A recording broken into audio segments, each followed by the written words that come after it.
Nagpakitang gilas ang ROTC unit ng Manuel V. Gallego Foundation Colleges sa Regional Annual Administrative and Tactical Inspection 2026 sa Cabanatuan City, Nueva Ecija, kung saan sinubok ang kanilang kahandaan at disiplina sa iba't ibang aspeto ng pagsasanay. Narito ang ulat ni Mitch Lumasa.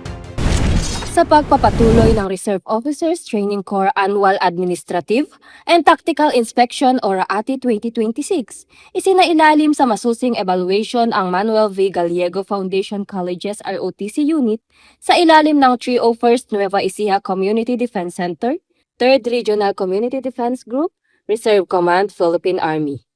Isinagawa ang inspeksyon noong Marso 26 sa Barangay Zulueta, Cabanatuan City, Nueva Ecija, kung saan sinuri ang kabuoang kahandaan, disiplina, at kakayahang operasyonal ng mga kadet sa pamamagitan ng serye ng aktwal na pagsasanay. Pinangunahan ang RAATI ni Colonel George M. Bergonya, Assistant Division Commander for Reservist and Retiree Affairs ng 7th Infantry Division at Chairman ng Inspeksyon.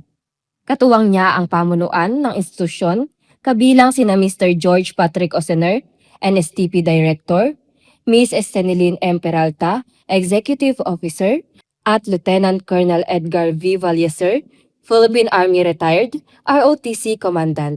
Kabilang sa mga isinagawang aktibidad ang ceremonial parade, inspection of ranks, close order drill at military stakes gaya ng map reading, weapons familiarization at first aid. Sinubok din ang mga kakayahan ng mga cadets sa raid exercises at isang comprehensive examination. Sa kabuuan, 192 cadets ang lumahok sa inspection.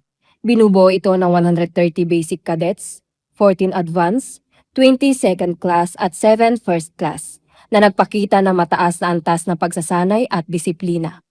Layunin ng RAATI na tiyakin ang kalidad ng pagsasanay, maayos na pamamahala, at epektibong implementasyon ng ROTC program bilang paghahanda sa kabataang Pilipino na maging handa sa tungkulin ng pambansang depensa. Patuloy na iikot ang RAATI 2026 sa iba't ibang ROTC units sa ilalim ng 7th Infantry Division upang higit pang palakasin ang liderato, disiplina, at kakayahan ng mga future reservists ng bansa.